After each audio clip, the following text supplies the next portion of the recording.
Welcome to Morning Meditation. We looked at M. We said M stands for master in English. And that O stands for opportunity. And T stands for begin and learn. Today we're looking at I. I stands for imagination. Now the root word of imagination is image. In order for us to have positive image of ourselves, we must first think positively about ourselves. How can we do this when we have had a negative experience in the past? For instance, the last business you started was a failure. So now your subconscious tells you you're going to fail again. Or the last race you ran at the Olympic trials, you false started. Now it weighs on your mind. Will it happen again? So if you and I are going to overcome negative experiences, we must first encode our mind with new information. In other words, our brain is like a computer. We can encode it with new instructions in order for us to have a different experience, so that we may remain motivated to take the actions towards our goals. What makes people procrastinate is usually a self-portrait they have that is negative. In other words, someone who is risk averse, someone who is afraid of heights. The last time you flew on an airplane, you had an unpleasant experience. Now, your mind tells you, stay away from airplanes. Or the last relationship you had ended unpleasantly. Now, you have a negative image about entering a new relationship. So like a computer, we must encode our mind with new information so that our subconscious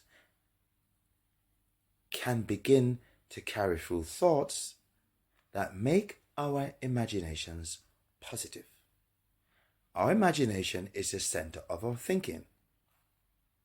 A person can never rise above the level of their thoughts. As a man thinketh, so is he.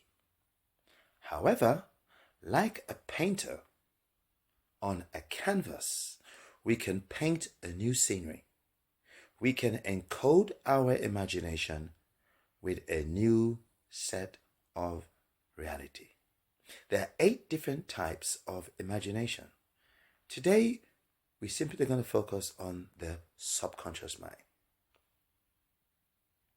What would you like your life to be? I'm assuming by now you've written down your goals, because your goals, driven by your values, should be the center of your motivation. This is what gets you up in the morning, when it's raining, when it's snowing, when everybody else is sleeping and complaining. Your imagination and your goals gets you out of bed. I want you to close your mind and close your eyes, and think about your goals. I want you to see yourself in your dream car, in your dream house, in your dream job. I want you to see yourself in your dream family and your dream relationship, accomplishing the things that you want to accomplish. Think about it. Enjoy the moment of being in your dream house. Enjoy the moments being a philanthropist. Enjoy yourself being the speaker at a symposium that you always wanted to be.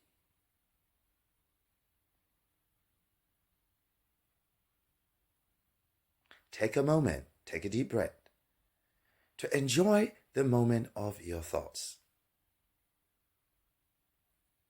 Now open your eyes. Did you know that your brain, or our brain, does not know the difference between thinking and reality?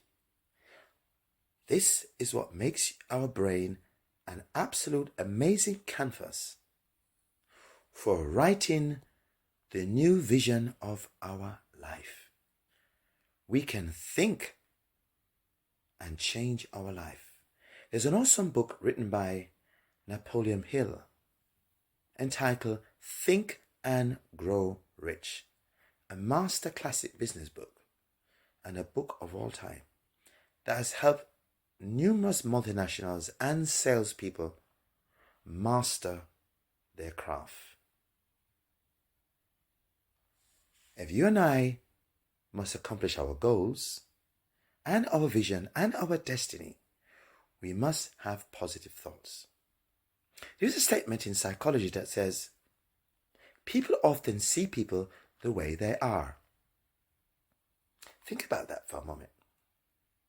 If someone sees you as dishonest, lazy, or incompetent, usually they have a negative self-portrait of themselves. You can never think positively of someone else if you have a negative image of yourself. So in order for us to have a positive self-portrait, we must not only paint the images in our mind, but we must have clarity in how we want to think and perceive others to be. Perception is often based as well on our imagination, how you perceive others, how you perceive the meeting is going to be, how you perceive the business transaction is going to end. Now let's imagine you got the contract of your life that will change the course of your destiny forever. What will you do? How will you approach it? And how will life be different? That has to be a plan in your mind, written down, so that you can harness the next opportunity based on your positive programming. You might want to flip back to the other series where we looked at creative thinking, constructive thinking, and self-critical thinking is important for us to correct negative thinking habits. If your thoughts are dominated by your fears, then now you must venture out to create new opportunities by changing your mindset. Oftentimes our imagination is based on our belief system, and our belief system can be responsible for where we are. So it might be necessary that we have to change our belief system before we can change our imagination. For instance, if you don't think you're capable of driving, you'd have to change your mindset about driving. Acquire a driver's license. Acquire the license and the permit to buy the goods and services that you want to export to another country. Your mindset has to go through a mental shift before you can change your imagination. I want you to write down what you would like to think about daily. Thinking is not always easy, but I want to challenge you to write down your thoughts and think about your goals. Athletes practice visualization. They must visualize themselves being in the starting block, passing their competitor, and achieving the success they want.